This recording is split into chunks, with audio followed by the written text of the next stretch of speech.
Namaskar. Namaskar. Welcome to Sara Akash.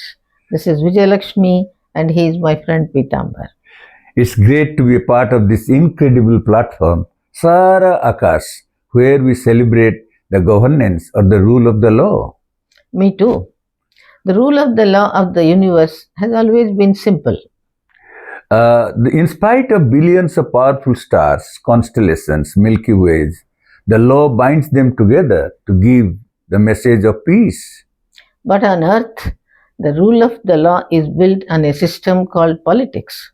It is so complex, giving rise to constant war within and outside. You have to strive to exist.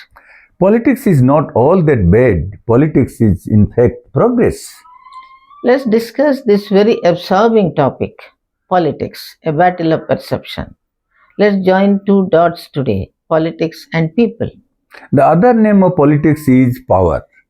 Power is abstract, invisible, but deep down in life, everyone wants power. All that happens in the name of politics is nothing but a huge power struggle. Power struggle is inevitable as everyone everywhere wants to dominate. Yes, absolutely. To dominate over others gives a kind of superiority complex and an uninhibited joy. Just imagine Sagar Manthan or the churning of the sea. The purpose of Sagar Manthan is quest for spiritual enlightenment and overcoming of obstacles. The end of Sagar Manthan is the beginning of an eternal confrontation between gods and the demons, the good and the evil forces to capture Amrit. The fight is on between gods and demons to establish political supremacy at any cost by hook or crook. This is the political legacy that mankind has inherited. But politics is there in the DNA of every human being. When a father gives something to his children, he thinks about that child who supports him and loves him the most. Let's take the example of the tragedy of King Lear, who divided his kingdom between his two daughters who feigned love and gained favor, leaving out his youngest daughter because she refused to express her sincere love towards her father. But she looked after him in his old age when he was thrown out of the palace. This is family politics. So, politics is omnipresent. Absolutely. It is therefore pertinent for all of us to understand politics. However, most of the people believe that politics is bad. All that is bad is politics. Because politics is the breeding ground of greed, manipulation, jealousy, and enmity. That was how Dhananand of Nanda dynasty became oppressive, arrogant. Chanakya decided to overthrow him, a tyrant from Magad. A cutthroat competition to crush your enemy and to grab all maneuver makes it worse. Politics is a powerful tool to amass wealth and accumulate power. Hitler became the all-powerful dictator because he wielded immense power. Power corrupts. Absolute power corrupts absolutely. When you are immersed in power, you arrogate yourself with pride. Napoleon was arrogant enough to put the crown on his head with the help of his sword. Politics centers around self. The best example is Louis XIV of France, who declared, I am the state. You have to be ruthless to survive in politics. Take, for example, Aurangzeb. He killed his three brothers and put his father in prison to become the emperor. Such is the hunger for power. They say politics is the last resort of a scoundrel. Many politicians are scoundrels out and out. But all the people in politics are not scoundrels, dishonest and corrupt. There are good and honest people, otherwise it would have been buried in the abysmal depths and would never raise its head again. The good people charm away with their love and dedication, creating a heaven on earth. Take Lord Ram as an example. Though he himself was a victim of opportunistic politics, he had no grudge or complaint. He established the rule of law, well-being of all, freedom to all. That's why he succeeded to establish the dream Ram Rajya. The politics of Chanakya showed the way. Mm. He made Chandragupta Maurya the emperor of Magad and helped him establish the rule of law. His empire was decentralized with local self-governments. He taught Chandragupta that politics is a medium of service to the people. Vikramaditya had extraordinary people in his court who were famous as Navratna or nine gems, who made the people happy through their services. Vikramaditya is known for delivering justice with panache. We have a kaleidoscopic picture of good rulers and bad, good politics and bad. Since man is a political animal, we must understand politics to do good to ourselves. It's very clear that decisions are being taken at all levels for the good of the people. Decisions also involve politics. Yes. When the decisions are based on principles, they bring prosperity and goodwill. But if the decisions are biased or prejudiced, they create rift, dissatisfaction, and anger. Absolutely. Politics gets worse when the narratives set in. Very true. The narratives confuse the minds of the people. The narratives differ like opinions. Different arguments or narratives are put up by different groups of parties. Below the surface of the narratives, the tragedy is there is a hidden agenda that is greed, selfishness, and hunger for power. My God. This is then politics. Yes. The people have to understand the agenda and who is right and who can be believed. Right. But the real problem is good people remain silent or their voice is buried by the evil.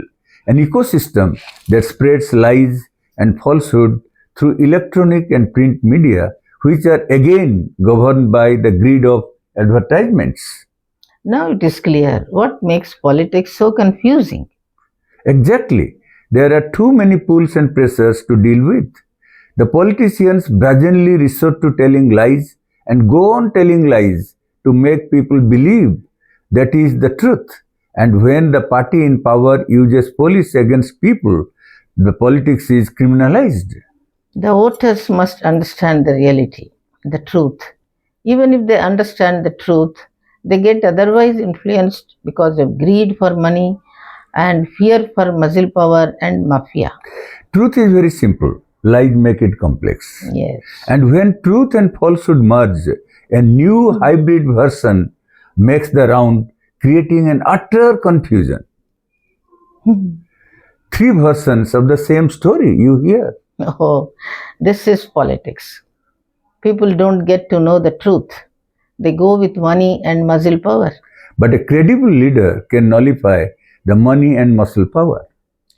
The common people do understand good politics as well as bad politics from the performance of the leaders and promises they make. But then they sometimes vote blindly. There are so many factors.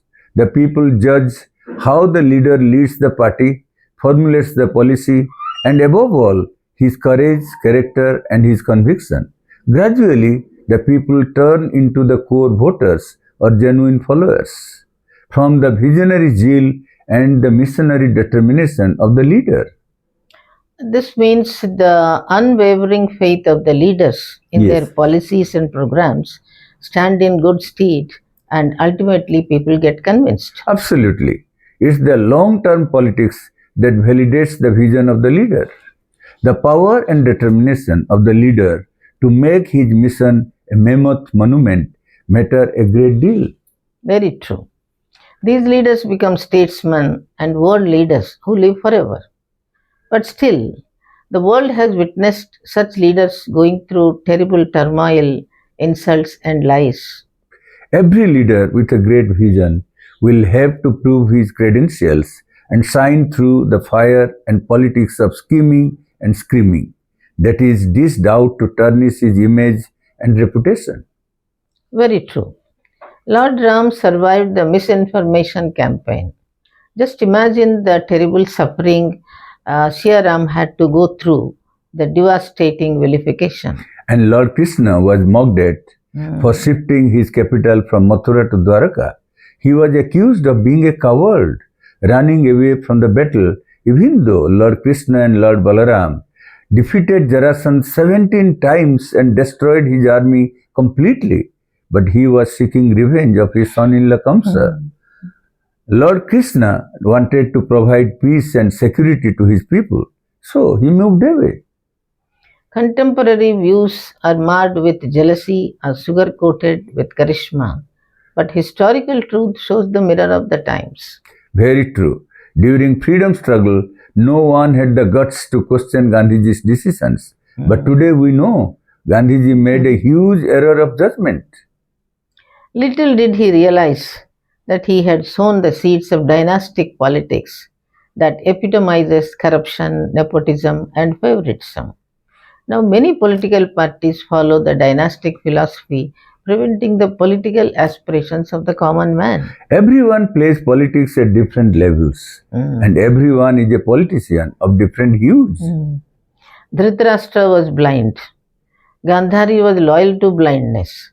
Yes. Duryodhan was a product of ruthless politics of greed and cruelty, cunning and killing, lies and deceits, added and abated by Shakuni, a shadow of dirt, and Karna, a complaining creature of deprivation. Yudhishthir played politics of truth and candor, goodness and valor, courage and conviction, strongly supported by Arjun, a man of character, and Lord Krishna, the preserver of the universe. Is it really necessary to do politics? Absolutely. Politics is necessary for survival, success, and service. You don't have to be as cunning as a fox, but you must be as brave as a lion. Politics is carefully nurtured through vision and mission, strategy and foresight. Politics is a manifestation of compassion and goodness, universal well-being, and statesmanship. Yes. Politics is nothing but geography with strong links with history and economics. But remember, politics is always a battle of perception. Your understanding and awareness of politics will make a huge difference in being decisive and disruptive. That's it for today. We will meet again with another idea on Sara Akash. Sara Akash. Thank you for being with us. Please like, share, comment, and subscribe. Namaste. Namaste.